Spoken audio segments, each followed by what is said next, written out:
comfortable seating, and they would be interviewed in a room where their suspect or accused might be interviewed in the next couple hours or even days. So it's not very child friendly, and it doesn't help a child feel safe. So when we start at the Zebra Center, the first thing that kids see is our beautiful mural in our lobby.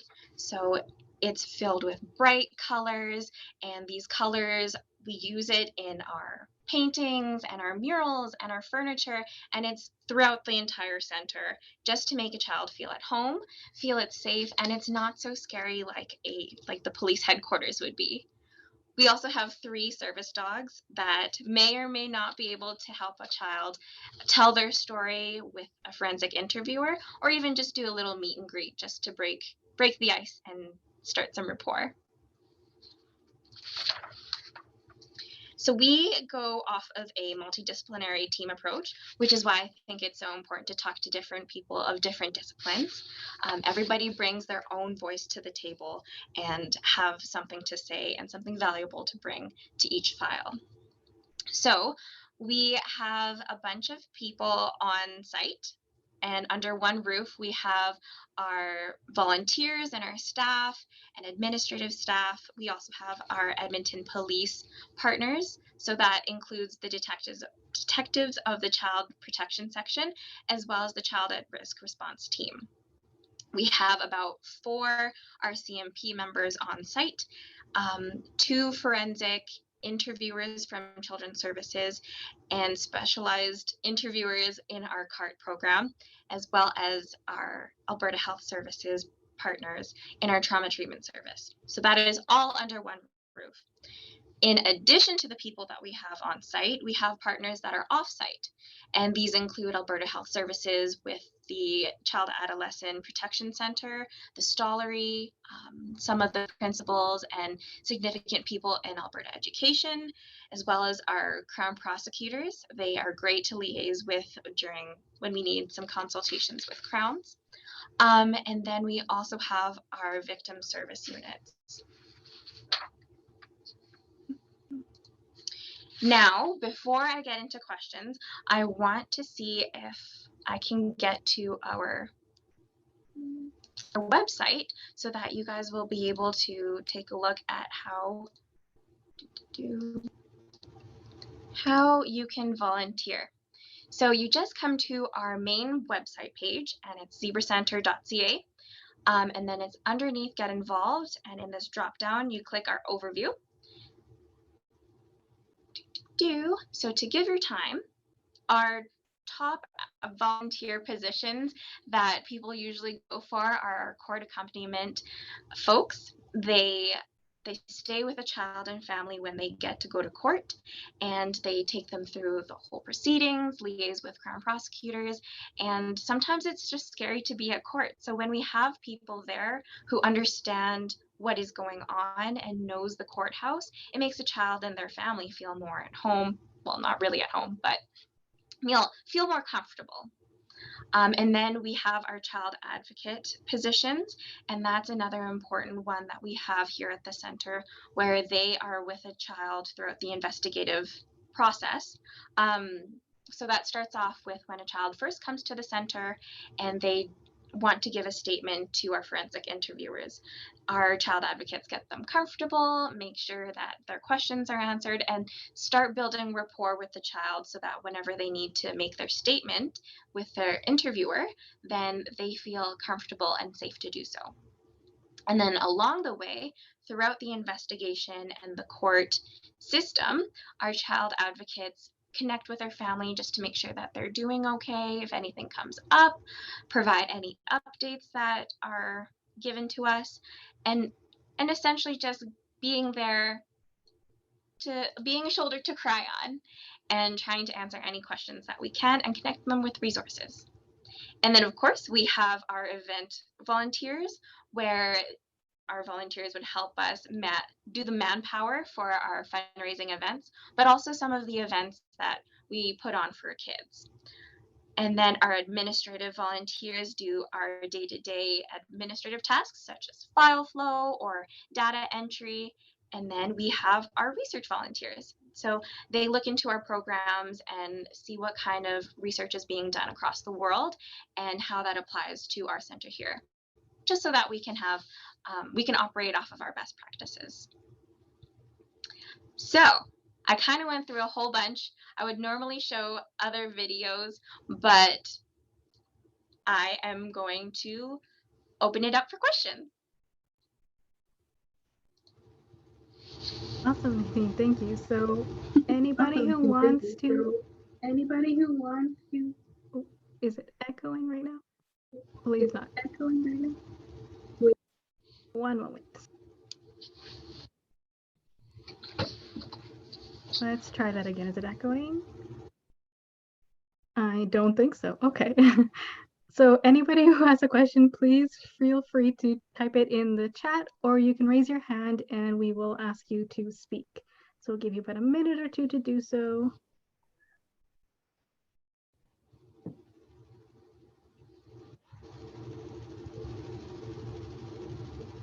So Elliot. It's one. Do you guys host? I can read the question for you, so make it smoother for you. Okay. Yeah. So what kind of events do you guys host?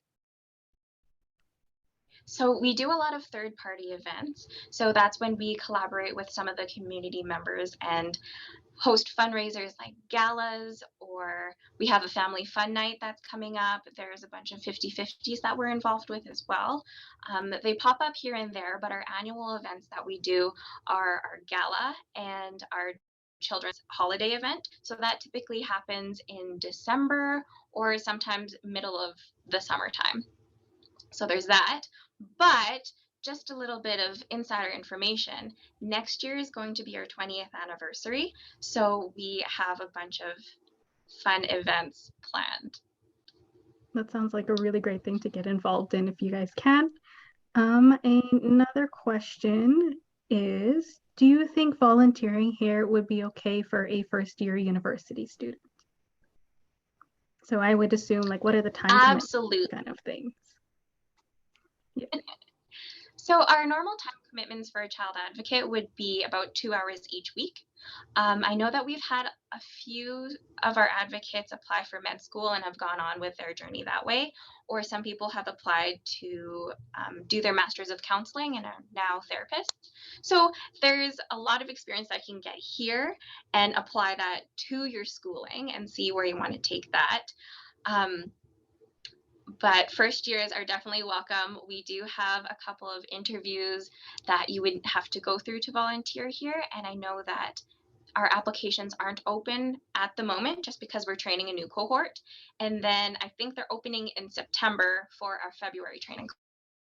Okay, awesome. So the question is, what made you want to work at Zebra? I absolutely loved Zebra Center when I was actually in my 3rd year, I believe. And then when I found the Zebra Center, I really liked how multidisciplinary the multidisciplinary team. Everyone has different things to bring. And I love how we're not repeating any services. We are just coming together, making sure that everybody has all the information that's needed and can best support the child. So just teamwork. Awesome. So is there any kind of skills or anything you want volunteers to bring into when they apply to Zebra? Yes. I think our top one would be adaptability. Things can change at the drop of a hat. And we also value individual work as well, just because after 6 months of volunteering with us, you get the opportunity to join our crisis response team. And that's when you're taking the lead on some of the visits that we get from our families. So you would be the only one on site communicating with our partners, our detectives, and just making sure that the family is comfortable without any staff assistance. So being able to be independent and work on your own is a big skill. Awesome. So is there any training involved for certain positions? So you mentioned researchers and administrators. Are they separate or like one training? Yeah, so we start off our training with giving everybody a brief introduction to the Zebra Center and giving them a tour of the center. But our child advocates and our court accompaniments get more rigorous training because they are client facing in that sense. But for research and events, because we don't have as much in-person face-to-face contact, but essentially you do the very beginning intro to Zebra. Awesome. And I think you've mentioned this before, but just to clarify, so what type of individuals or like fields are you looking for that would best fit these volunteer positions? We have a wide range, and sometimes it really depends on the person themselves. This is a very tough field to work in just because we're talking about child abuse every single day.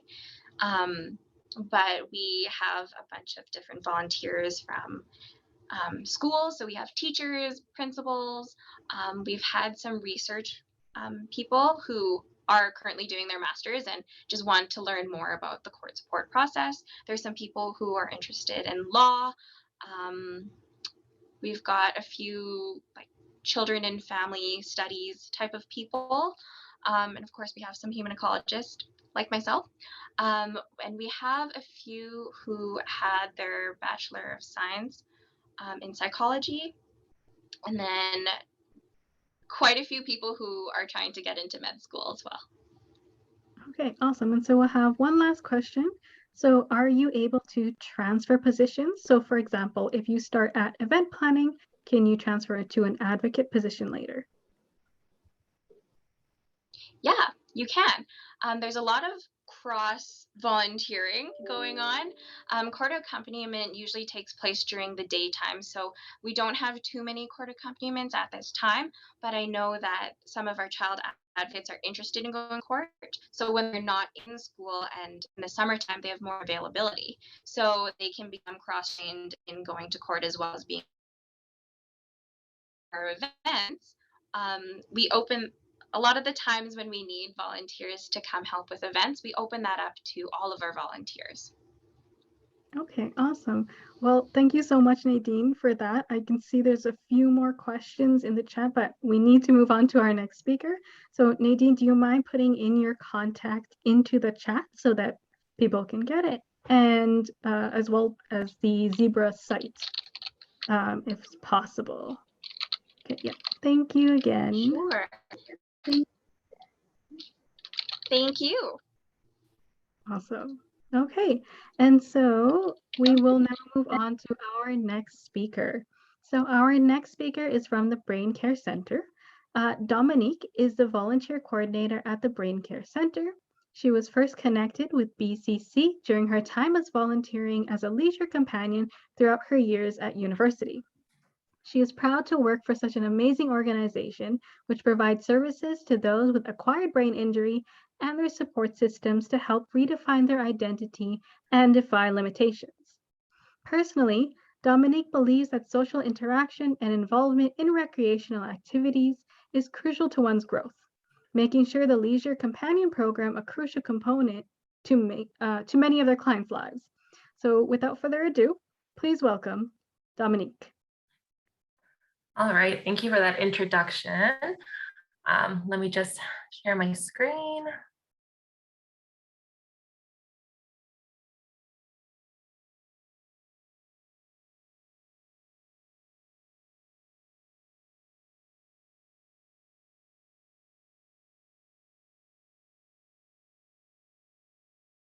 All right, is that okay? Yep. Okay, perfect. All right, yeah, so my name's Dominique. I'm the volunteer coordinator here at the Brain Care Center. Yeah, I'm excited to just go over some of our current volunteer opportunities with you. First, I'm just gonna go briefly over Brain Care Center and the services we offer. So to begin, Brain Care Center is a non-for-profit organization operating out of Edmonton and Edson, Alberta. It provides programs and services to adults who have sustained acquired brain injury and their support system. So the main reason that Brain Care Center came about was basically that there was a lack of support after clients with brain injury were discharged from the hospital and integrating back into the community. So Brain Care Center really works to give clients that support when they're integrating after, since they may often no longer be connected to any type of support in the community or in the medical field. So we do offer a bunch of services listed here, so I'll just go over them. So the first one we offer is service coordination. So this is basically case management, which helps connect our clients to resources either within the BCC or out in the community. So this can involve out in the community just helping our clients maybe connect to transportation resources. Maybe they're willing now to return to work. Maybe they want to access speech pathology, OT, physiotherapy. There's honestly a bunch of stuff in that scope. The second service we have is occupational therapy. So we do have an occupational therapy at Brain Care Center. So she usually works with our clients to help develop skills for daily living. So majority of our skills that our clients like to work with are things like getting back to cooking, reading. Some of them are adjusting to loud noises. Again, anything that just can help them get used to going back to normal life. Our third one is assistive device training. So this helps our clients learn and gain access to tech devices. So again, if they would like to just regain those skills on learning how to use their cell phone or computer, we also do donate a bunch of devices for the clients that no longer may have them. We also offer counseling. So this just provides our clients with any social emotional needs relating to their brain injury. So we do have one-on-one counseling. We also have support groups. So this happens twice a month. So we have a women's group and we have a men's group. And again, those are led by our counselors. We also have life skill classes. So those are put on Facebook. So just recently we did a life skills class teaching lots of our clients to cook. We also do yoga classes. Usually they're pretty fun and just on different topics throughout the year. And then lastly, we have the volunteer program. So I'll go into a little bit more detail in the next slide.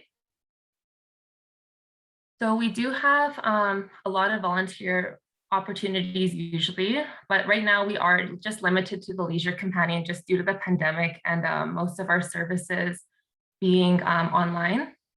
So the Leisure Companion program provides clients the opportunity to socialize with volunteers in their community. So this is just super important because many of our clients after brain injury, their social lives do take a hit. Lots of their support systems shrink, or sometimes they're just not able to participate in social activities like they do. So this program really allows them to gain access to the community and just being able to connect with other people again. The most prominent goals that the clients work towards is gaining independence, accessing the community, and enjoying recreational activities. But for the most part, when our volunteer is matched with a client, they usually participate in fun activities out in the community. So this can include playing cards, going to the movies, going for walks. But at the end of the day, it just really depends on what the client would like to get from the volunteer and just kind of what they're missing in their daily routine. Yeah, then due to the pandemic, lots of our clients also have just been a little uncomfortable meeting in person. So we also have been allowing our client and volunteers to just meet virtually. So many of them have just been meeting via FaceTime, over the phone, and even just that simple connection, even if it isn't in person, has been really making a big impact in their life. So yeah, that's all I really have to explain for the Leisure Companion program. We are always looking for volunteers. If this is interest of you, great. You can just apply easily on our website. So it's just www.braincarecenter.com/volunteer. And then if you have any specific questions or just want to chat about the program, feel free to email me. at dominikabraincarecenter.com, or feel free to call me as well. And yeah, that's basically the end of it. I'll open up to any questions if anyone has.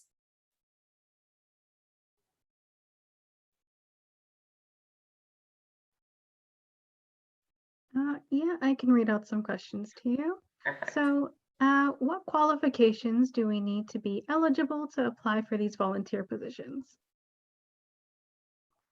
Yeah, so most of our volunteers are university students. So we just kind of want to make sure you guys have the skills that are adequate for people with brain injuries. So just being patient, being kind, being able to understand their experience with brain injury. A lot of them do have issues with communication due to the brain injury. So just being able to understand that and just kind of adapt to the specific client needs.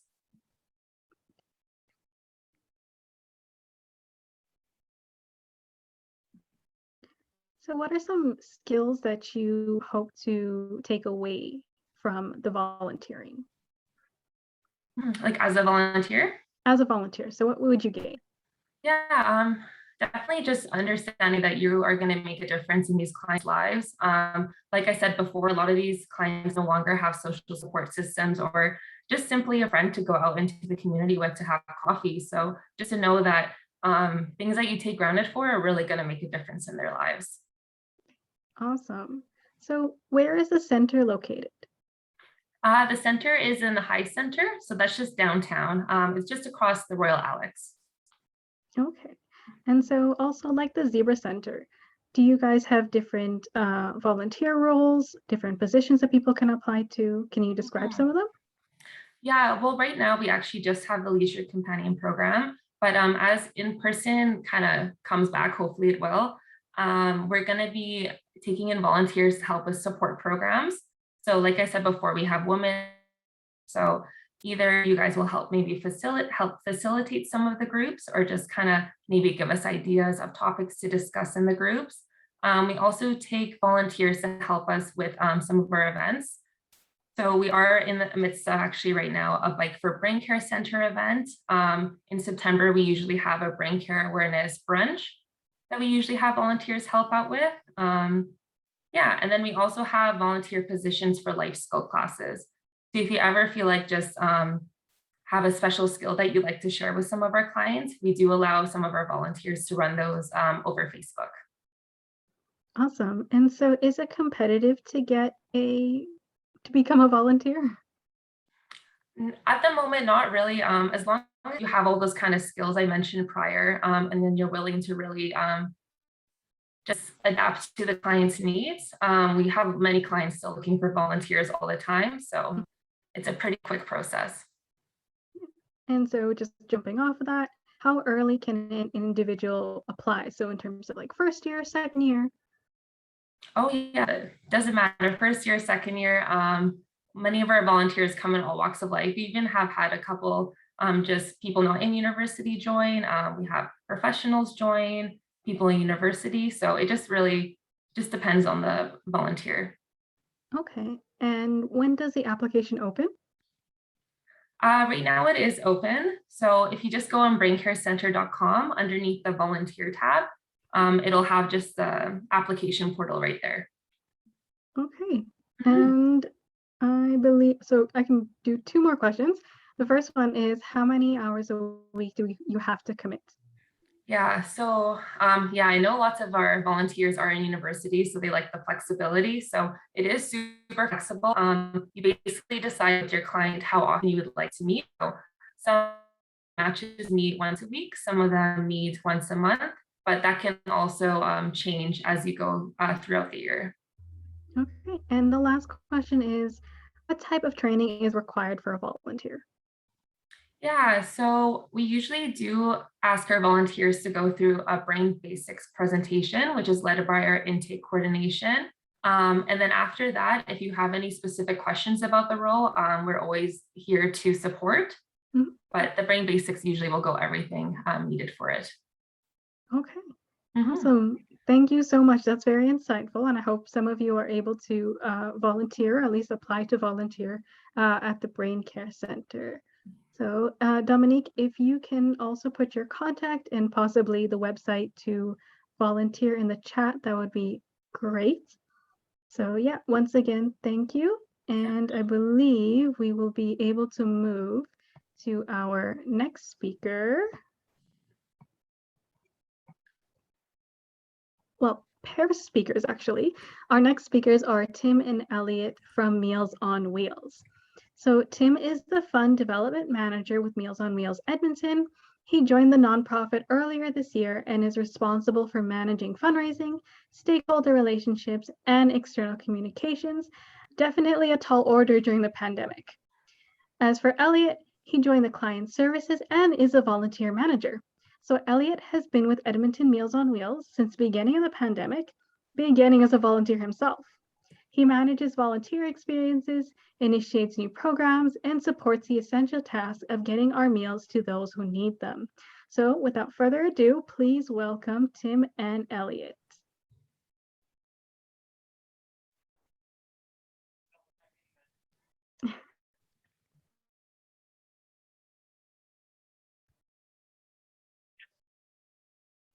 Oh, I'm sorry. Is your audio okay?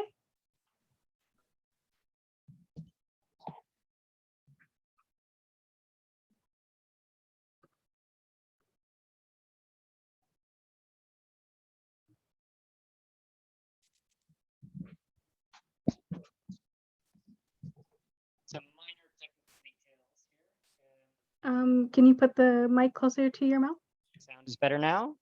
Yeah, that's better. Amazing. Okay. Sorry, we're dealing with a little bit of a technical glitch tonight. No problem. So wonderful. Thank you all for joining us. We are, as you mentioned, I'm Elliot. This is my colleague Tim. We are joining you this evening live from the offices at Edmonton Meals on Wheels. Apologies to stop you again.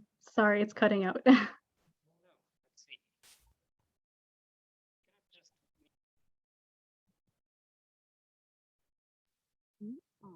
How are we doing? Sound is working? Still can't hear you. I'm so sorry.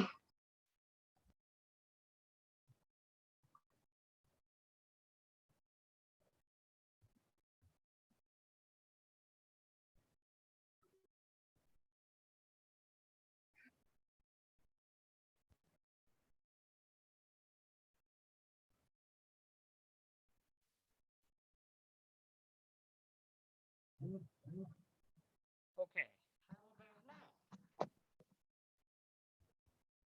Yes? No? Perhaps?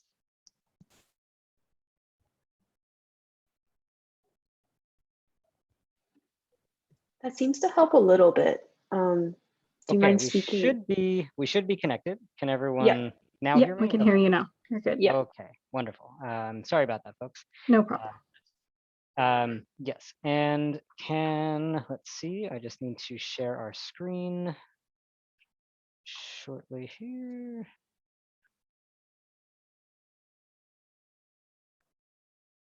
There we go. I want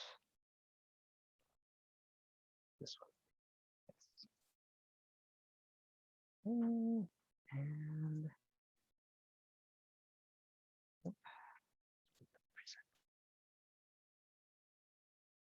there we go. Oh, you're in presenter view. Yes, that's not what we want here.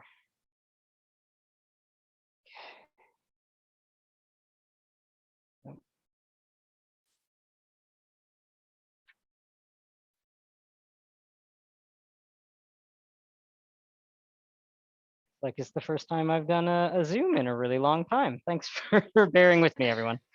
All good. So thank you all for joining us, and thank you for the invitation to present this evening. So a couple of quick things about us from Edmonton Meals on Wheels. There are Meals on Wheels, probably you're familiar with the phrase, and especially popularized by Parks and Recreation, which is very helpful for recruitment these days. There are Meals on Wheels all over the country and all over the world, but we're all individual entities, and we're all unique organizations that are able to respond to the needs of each community that they're in. So everything we speak about this evening will be how we do things here at Edmonton Meals on Wheels. So I'm going to pass myself off here to Tim.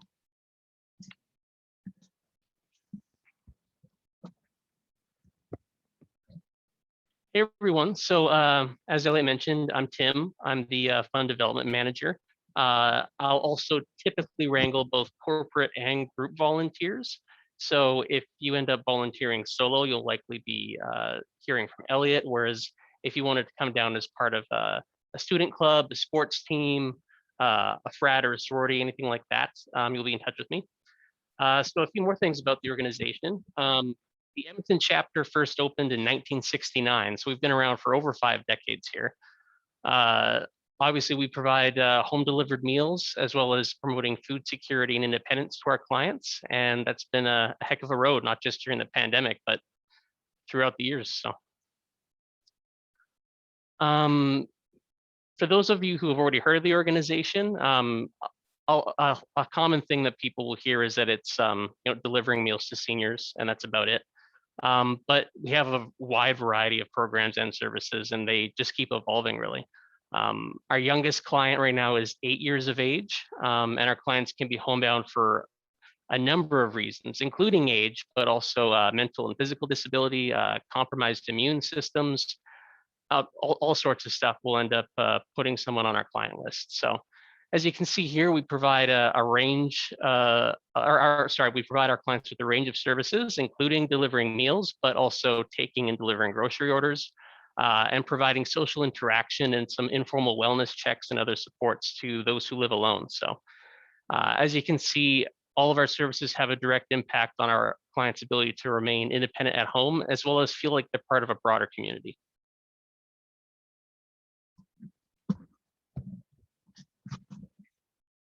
Hi, folks. So Elliot here again. What we like to say is that not only are we more than a meal, but also that everyone gets fed.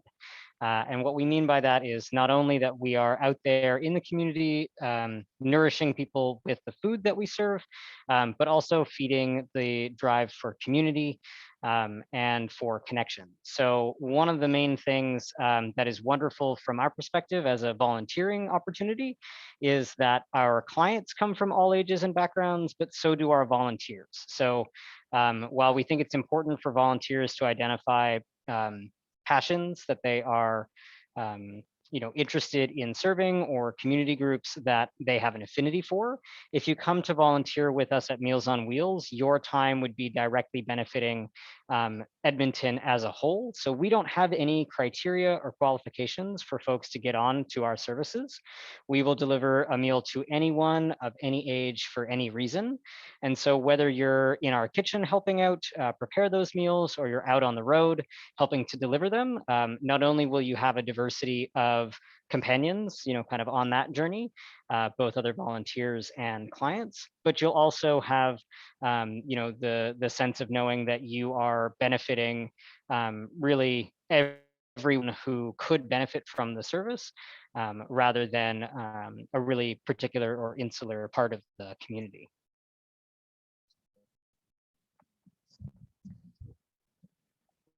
Hello again. So just to give you an idea of how big of an operation it really is, last year our volunteers drove almost 150,000 kilometers just trekking across the city.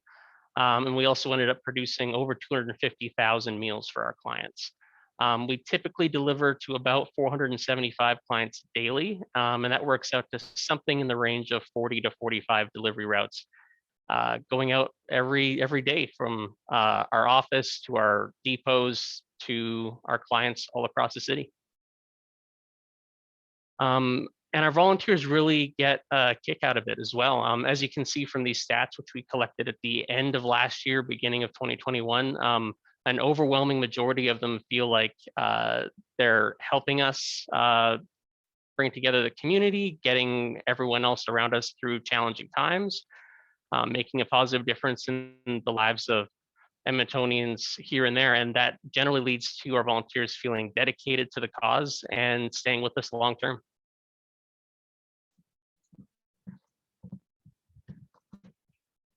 All right, so now that you all know a little bit more about what we do as an organization, you might be wondering, how can I get involved with such an excellent group of folks? So right now, Meals on Wheels is actively recruiting for 2 major volunteer roles. The first is as a kitchen helper, and the second is as a delivery driver.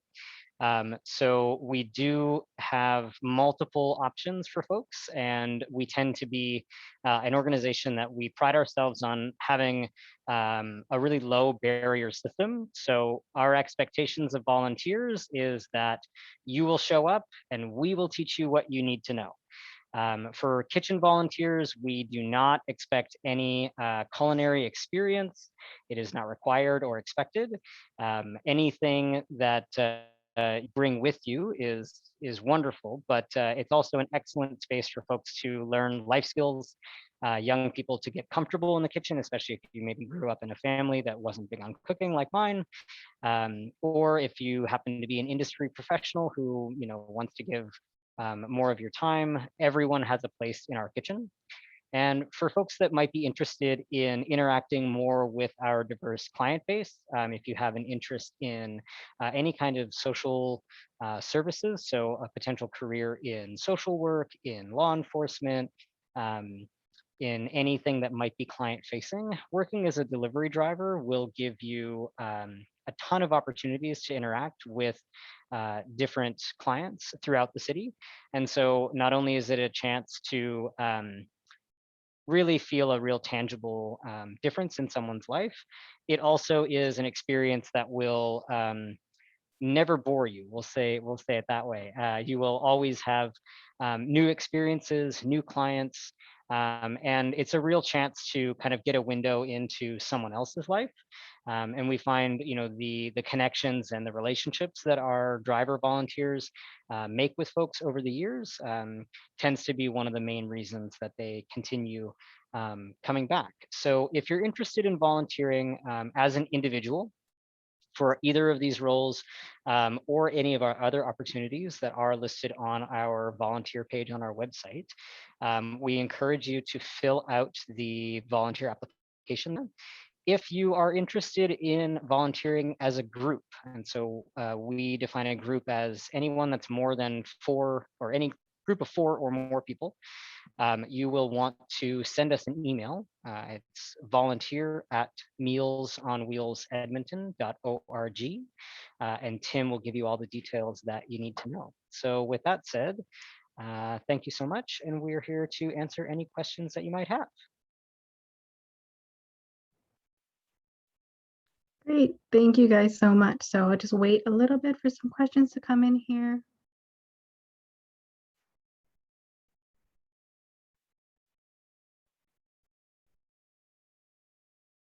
Well, absolutely. I know that the Boyle Street community, or like other homeless shelters as well, have you give you the opportunity to sponsor a meal as well as being able to work and prepare the meal. Do you guys also have that, or is it just to volunteer? We do. We definitely do have the opportunity if financial giving is part of a way that you're interested in supporting, rather than giving of your time. That is something that we definitely do. You can sponsor a meal. Organizations can sponsor a route. So if you yourself maybe are not, able to say every Monday I'll be able to delivery drive, but your office could have at least one person that's ready to go every Monday, that's also an opportunity. Coming up to the holidays in December, we also do a major holiday gift drive across Edmonton. And so it's our effort that everyone that is on our services through the month of December receives at least one gift. So if that's also something that is of interest to you, then be on the lookout for some notes about that, because we will be beginning holiday drives as fall's right around the corner. Okay, that's great to keep in mind. So we do have some questions here. They're asking about the age limit and if it is really strictly 18 for kitchen volunteers. And if so, what other volunteer opportunities could we have for those under 18? So the kitchen, you are actually eligible to volunteer in our kitchen as long as you are 16 years of age or older. That is very strict, and that is an insurance situation that is, beyond us to adjust. For folks that are interested in driving, they must be 18 years of age. If someone is interested in, getting everything are ready to come in, we're more than happy to do that as well. So I see there's a little bit of there's some questions about where's the kitchen located, what does a typical shift look like, and what's the time commitment. So our central location is here in the Oliver neighborhood, so we're just downtown adjacent, and we're just a block away from Grant MacEwan campus. So we're centrally located. Yes, there is parking on site, and yes, it is first come, first serve. So we'll just preempt those two questions. All of our kitchen shifts are 4 hours. And so we do have morning, afternoon, evening, and even weekend shifts. So all of those details are on our website. And in terms of what is that typical shift look like, it depends a little bit on what time of day you're volunteering with us. So if you're here first thing in the morning, half of that 2-hour shift will be involved in making sure that all of our meals are packaged correctly and ready to go, and getting them out to the drivers that need them. So it's a really big team atmosphere, and you're working together with all of the volunteers to make sure all the meals leave the building.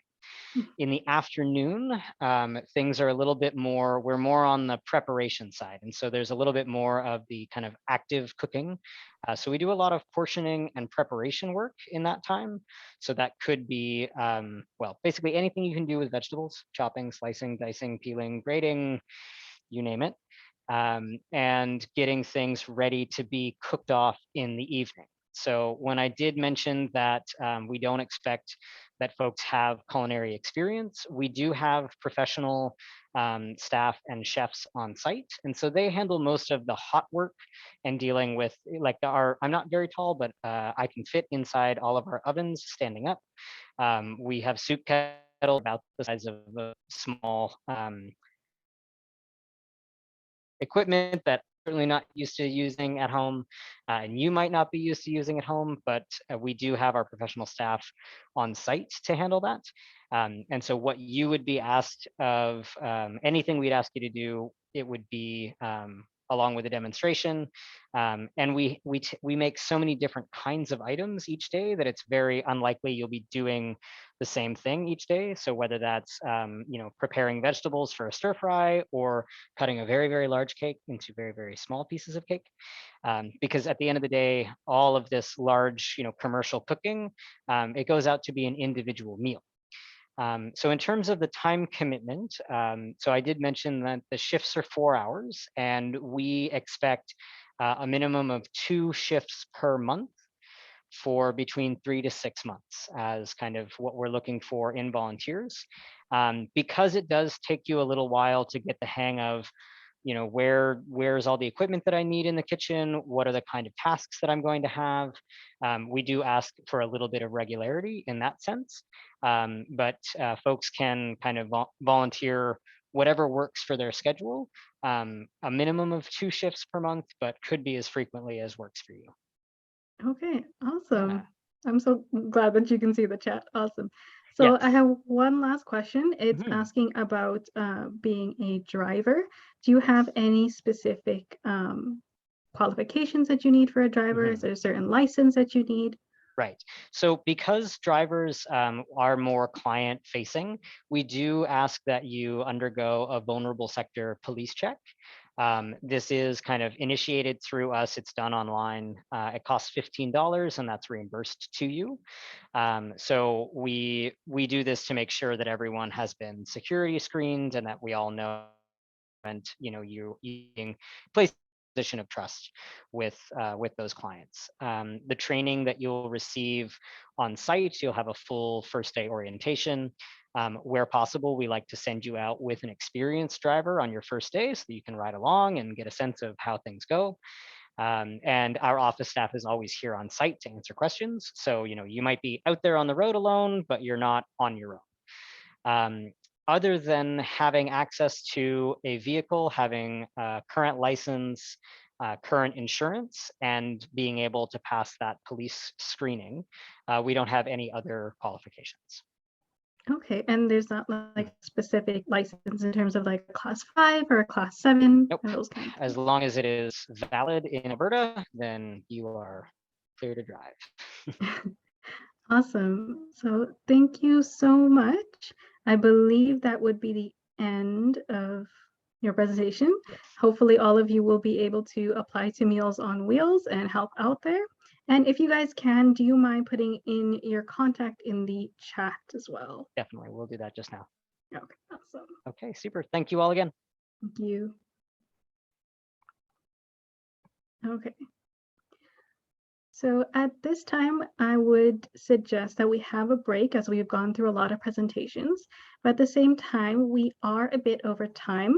So if I could ask everybody to please use your reactions and let me know if you would want a break right now or if you guys are good to go.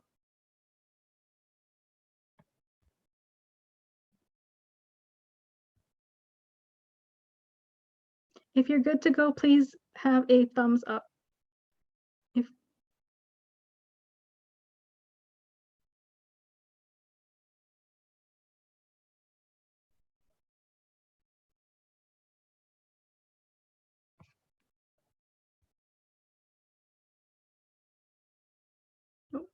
So it seems like a majority of people would like a break. So I think we can give you guys a break until about 5:05, and then we will come back for our last two presentations. Okay.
Okay, I invite everybody to come back if you can.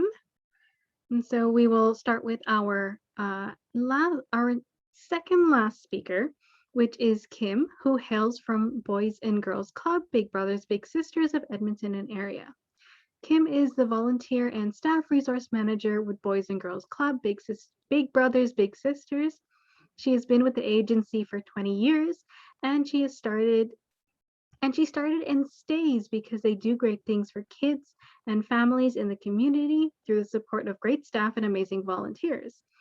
Kim has a criminology degree from the University of Alberta and spent the first part of her career working at the Edmonton Institution for Women, yes, a prison, and Children's Services. She is the proud mom of an 18 and 14-year-old who motivate her to be a leader and a role model in all that she does. So without further ado, I'd like to please welcome Kim. Hi, everyone. Thank you for having me. I apologize. I'm going to do a really quick presentation and then run to another meeting. Yes, my name is Kim and I'm with BGC Bigs. That's our nickname. It's what we like to go by in the community. I'm going to share my screen here. Hopefully it will all work okay.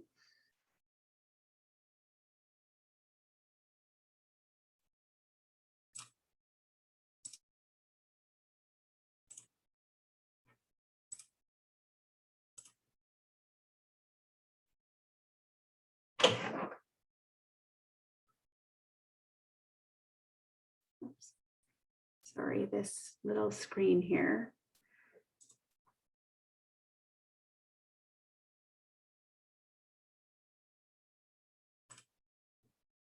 Oh, sorry.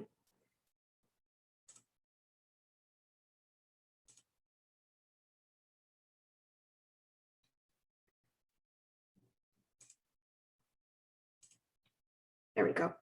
Sorry about that. Technology. So yes, we are a Boys and Girls Big Brothers Big Sisters legally amalgamated agency. We run programs for children and youth after school, as well as mentoring based programs. And we couldn't do what we do without our wonderful volunteers.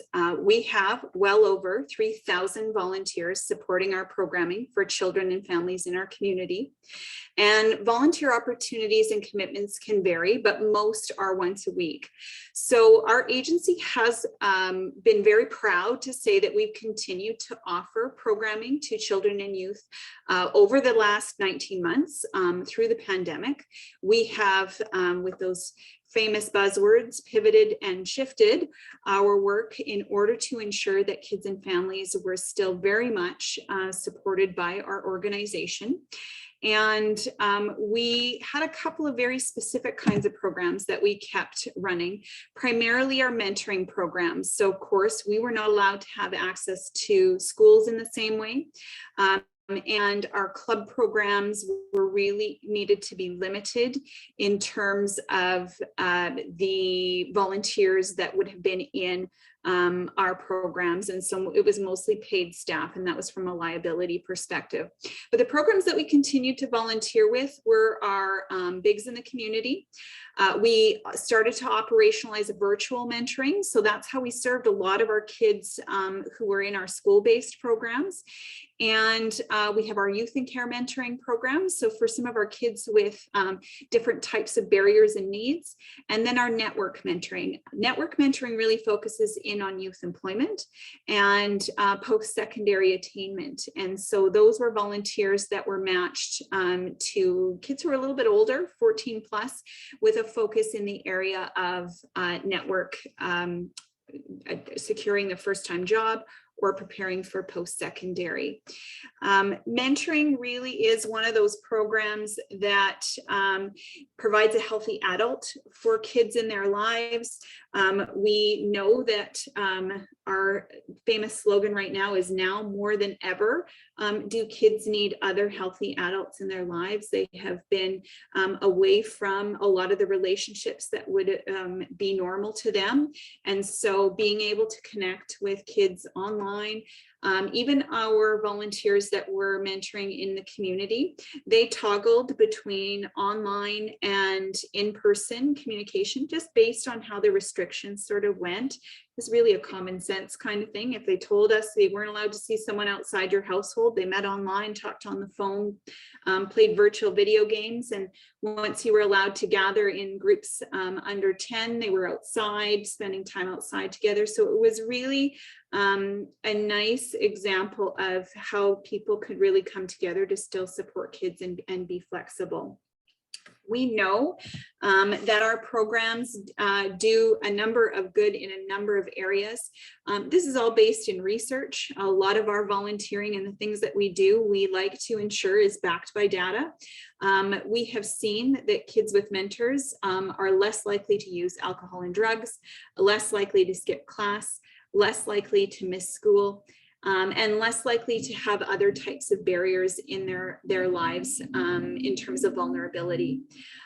We know that our boys are seeing incredible differences when they are matched to mentors that they see being very similar to themselves.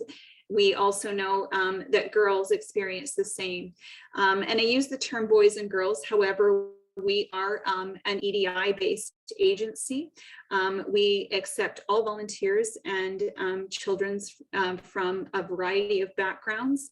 And again, our goal is to ensure that our kids have mentors who they can see themselves in and like. And so people from all different areas in terms of our community are important to come to our organization. Because we have so many different options, we do hold a virtual open houses for interested volunteers to ask really specific questions. So I'm probably not going to have a lot of time for questions, but if this is something that you're really interested in, you really want to get that experience working with children and youth, whether that's virtually or in the community, we hold open houses every week, and you can sign up for one by going to our website at bgcbigs.ca, and they're specifically for a coffee, and we just spend a virtual coffee chatting with our recruitment folks about the opportunities. Mostly, if you're doing an in-person match, the commitment is we usually say 1 year, and we say 1 year because it takes some time to develop a relationship, and it's about 2 to 3 hours per week. For our virtual-based matches, again, we're primarily looking for a school year, so we'll be looking for September to June, and it's a little bit less time, an hour a week, and we're just waiting to see what the world looks like in schools as to whether or not we're going to offer any of our in-school based programs. Likely not for September, October. We'll probably do a lot of planning for November, December, and should things turn themselves in a positive direction for January, look at plugging some of our volunteers back in our schools and our clubs. I just want to take a brief moment to talk about a couple of other opportunities that are a bit of a branch away from volunteering, because our organization looks for people in all areas, of course, for employment as well. But one area I just wanted to chat a little bit about is do a lot of practicum placements. And many people would say, well, you know, I'm in an area that isn't necessarily focused with children and youth. Would there be something for me? I do think that our programming that we offer children in the areas of academic support, health and nutrition, recreation, physical activity, arts and culture, and leadership is an opportunity for anyone.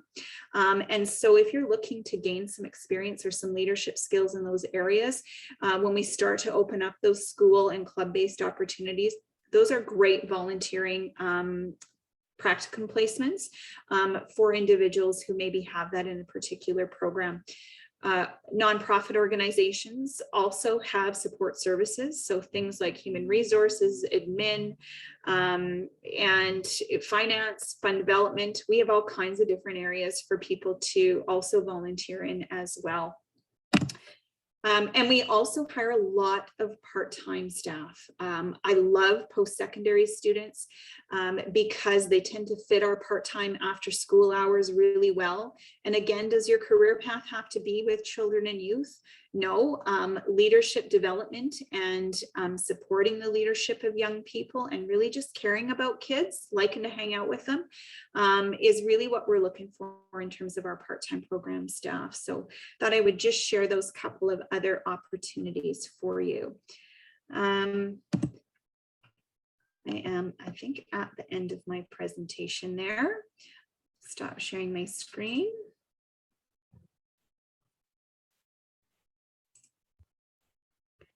Awesome. Thank you so much, Kim. So I do know you have to run at the moment, so we will not have a question period for you. But before you go, do you mind putting your contact in the chat? So if anybody does have questions, they can go straight to you. Absolutely. I'll also put the coffee chat, which is a little bit more of a personal setting in order to ask those questions as well. So thank you so much for inviting me and for everyone sticking it out this afternoon. Awesome. Thank you so much. Bye-bye. And great. So lastly, we are going to have a presentation from our Millennium STEM. With us students, we actually have a lot of experience in getting involved both inside and outside campus. So please welcome our Millennium STEM representatives, Mina and Vivian. Hi, everyone. I hope you can hear me okay. So my name is Mina, as Amira said, and I'm a fourth-year neuroscience student at the U of A. And before I jump into some personal anecdotes about what I've experienced when I'm trying to get involved, I just want to briefly outline some of the benefits of getting involved outside of campus and why it's super important. So first and foremost, you gain interpersonal and leadership skills that are relevant to the workplace. So while academics may teach you the knowledge and the knowledge-based skills you need in the workplace, outside of campus really gives you the opportunity to put those skills into practice. Secondly, you get a chance to meet new people and more specifically, people outside of your normal peer group.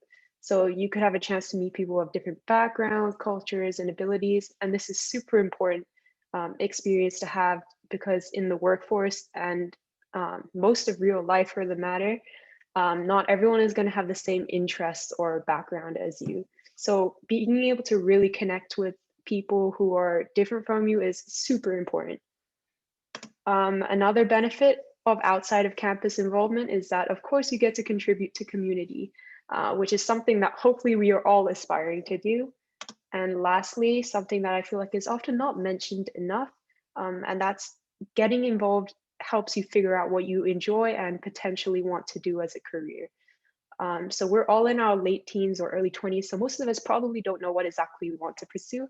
And for those of you that do, getting involved is super important because it helps you, if anything, confirm or perhaps even change your mind about whether a certain career is actually right for you. As for tips on how to get more involved, oh, someone annotated the screen. Do you mind removing that?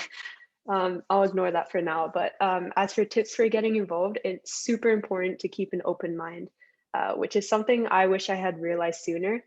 I used to think that a volunteer opportunity had to have a formal application and interview process, or that it had to be a local position, which I realized is not the case. And I'll go into some personal anecdotes about that later. And once you have this open mind, you need to do your research and see if the position resonates with you. So while it's completely fine to not have your whole future planned out, this step does require a little self-awareness and reflection. So try and reflect on what environments you like, what you're passionate about. And this self-awareness really does show to hiring and volunteer managers. So if you feel like you would be a good fit in the position, it becomes easier to convince your managers of that as well.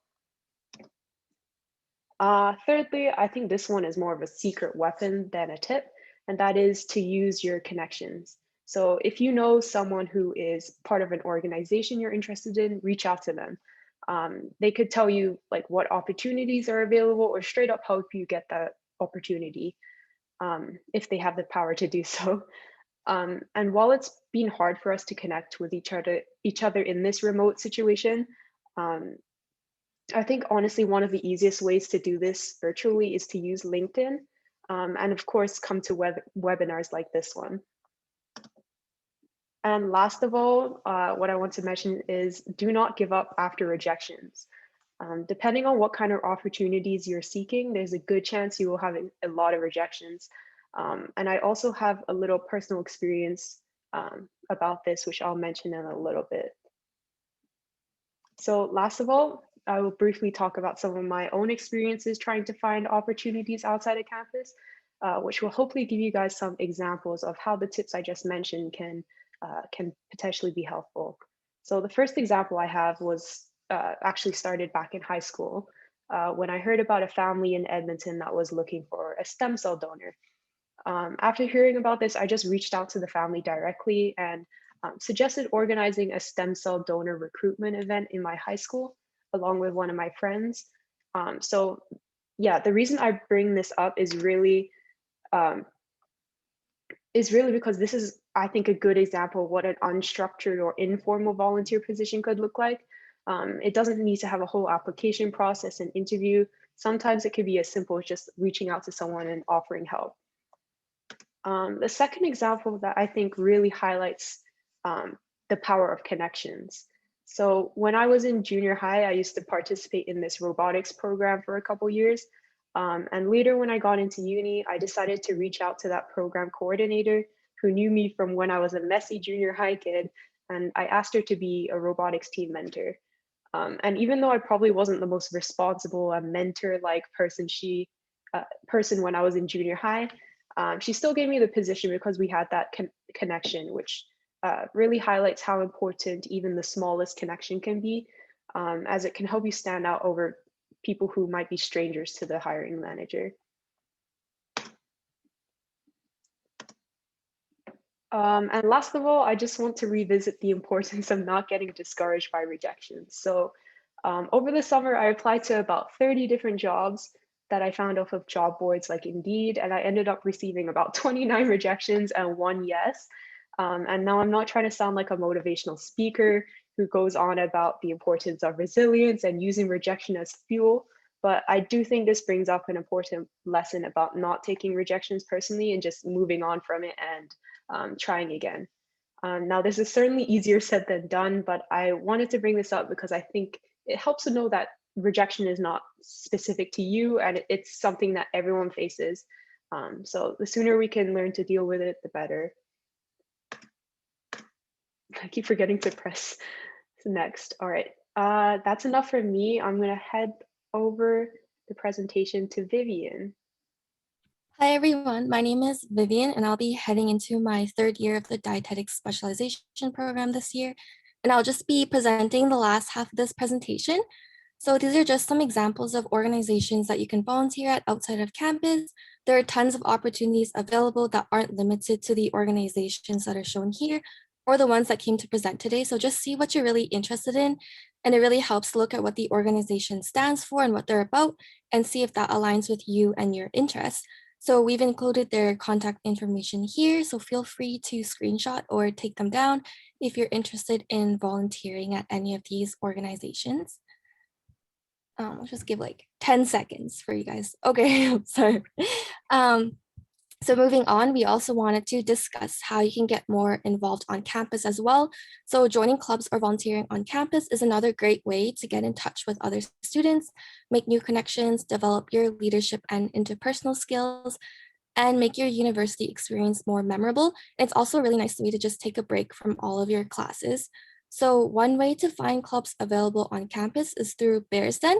So Bears Den is a website that lets you find all the organizations available on campus, as well as any upcoming events run by all of these different clubs. So you can see what the organizations are about and what they do and their contact information through Bears Den. So it's a really great way to get a general idea of what the various clubs do and how you can get involved with them. And another way to find more information is through Clubs Fair. So Clubs Fair is where you'll be able to interact with the different clubs and organizations on campus during the first week of fall semester. It's in this big white tent on the main quad. So through Clubs Fair, you can really get to know what the different clubs are all about by being able to actually meet and talk to members of the student organizations and talk about what it's about and how you can get involved. So during Clubs Fair, that's when you can sign up to be a part of the organizations you're interested in for the semester. The semester. So Clubs Fair is happening both in person and virtually this year, which gives you a lot of chances to see what you want to be involved with during the school year, and it'll be taking place during the first week of school. And speaking of which, if you're passionate about STEM and youth empowerment through STEM and technology, then be sure to check us out if you want to be a part of Millennium STEM Alberta. We are going to be recruiting for new members this upcoming fall semester. So if you're interested, please feel free to contact us or find us at Clubs Fair.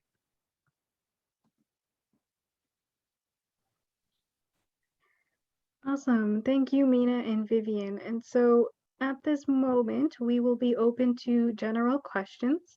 If you have any specific questions pertaining to each organization that has presented, please contact them based on the contacts they've given you in the chat. But for now, if you have any general questions about volunteering or about our experience, please type in the chat or raise your hand.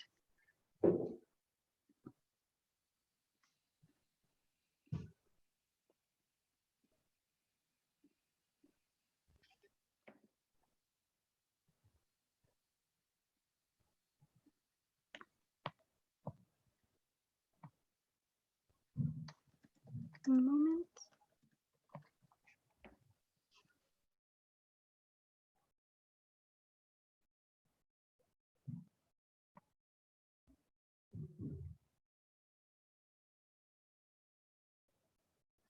Okay, so seeing none, it looks like we have now come to a close. Thank you so much, Mina and Vivian.